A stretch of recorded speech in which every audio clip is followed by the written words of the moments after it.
Bonjour à tous, très heureuse de vous retrouver pour un nouveau JT sur 8 Mont-Blanc. Nous sommes le lundi 3 juin 2019. On commence tout de suite par les titres. De nombreux salariés de centres hospitaliers de France dénoncent des conditions de travail de plus en plus dégradées. C'est le cas au centre hospitalier Annecy-Genevois qui entame une 3e semaine de grève ce lundi. Explication à suivre. Et une série de vols en réunion qui a inquiété les mairies de France et de Haute-Savoie. Pas moins de 7 portraits d'Emmanuel Macron ont été dérobés dans le département. Qui en est à l'origine et pourquoi? Les réponses dans ce journal. Rebondissement chez les Républicains. Une semaine après l'échec de son parti aux élections européennes, Laurent Wauquiez a annoncé sa démission de la présidence des Républicains ce dimanche soir. Depuis plusieurs jours et ce score de 8,48%, plusieurs élus des Républicains avaient réclamé la démission de leur président.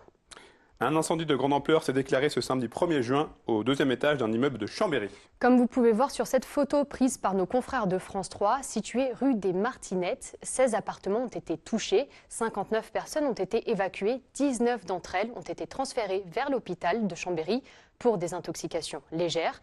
Près des 70 pompiers étaient sur place avec une trentaine d'engins d'intervention. L'incendie, lui, a pu être maîtrisé en début d'après-midi. 25e jour de grève pour le centre hospitalier Annecy-Genevois. Le personnel soignant, infirmiers, brancardiers, ambulanciers, aides-soignants, mais aussi certains médecins ont décrété la grève illimitée. Ils poursuivront leur mouvement tant que des mesures n'auront pas été prises pour améliorer leurs conditions de travail.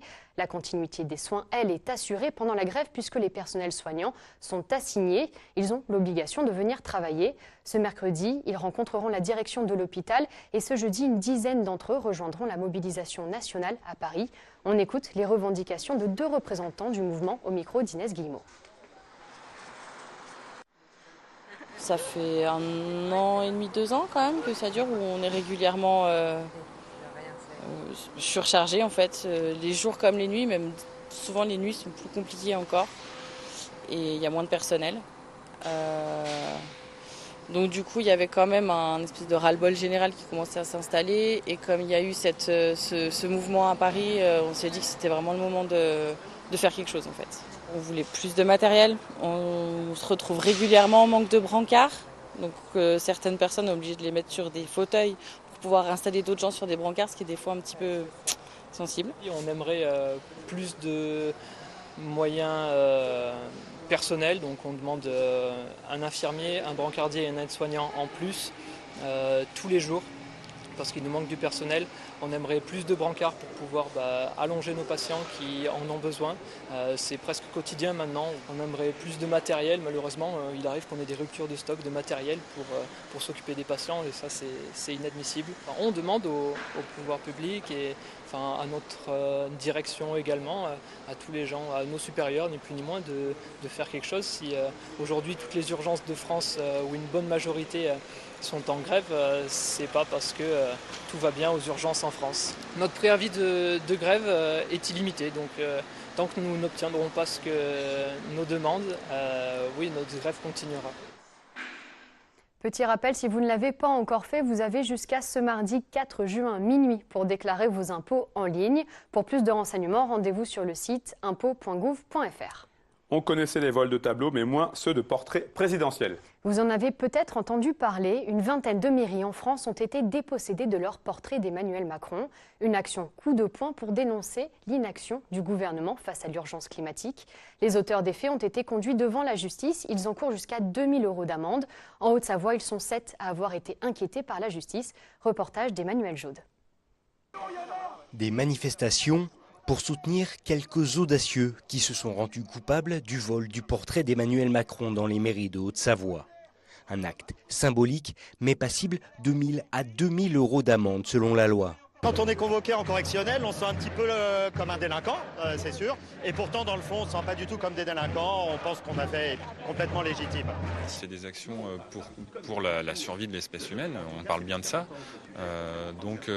Ouais, 2 000 € pour une photo, c'est lourd. Ouais. À l'origine de cette opération, l'association Action non violente COP21. Des activistes qui ont depuis été entendus par la gendarmerie sous l'intitulé « Vol en réunion ».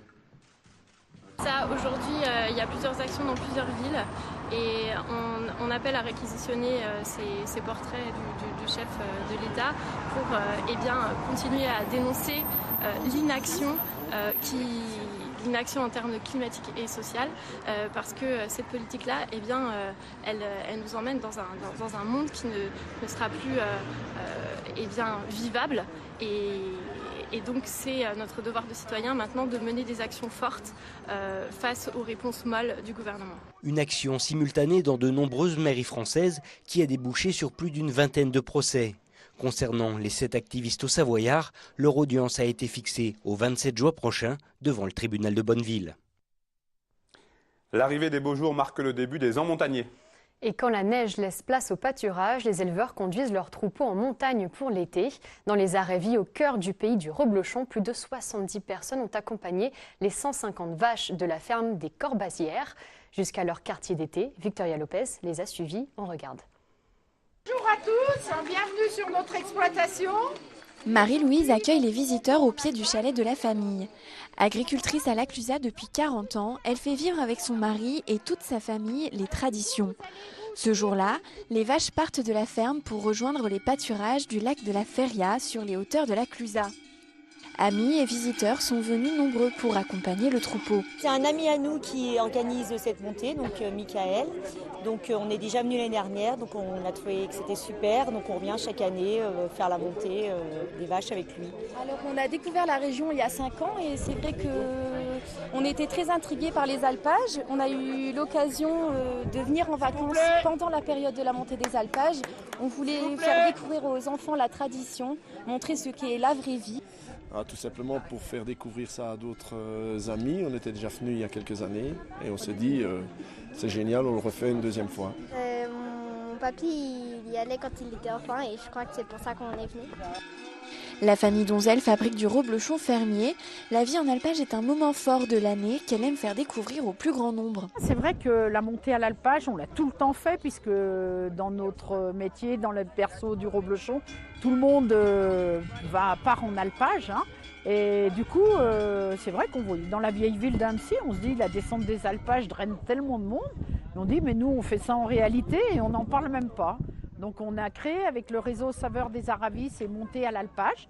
Et aujourd'hui, voilà, avec le réseau Saveurs des Aravis, ça a permis à beaucoup de touristes de venir participer à la montée à l'alpage. En fait, cette passion qu'on a, cette vie de la montée à l'alpage, on a essayé de leur retranscrire ça et puis on a l'impression qu'ils ont aimé quand même. Après plusieurs heures de marche, le troupeau s'installe et les découvertes se poursuivent pour les marcheurs. Les emmontagnés vont se poursuivre jusqu'à fin juin dans les Aravis et dans les pays de Savoie. Et c'est déjà la fin de ce journal. Merci de l'avoir suivi. Seb, je te laisse conclure. Passez une très très bonne soirée.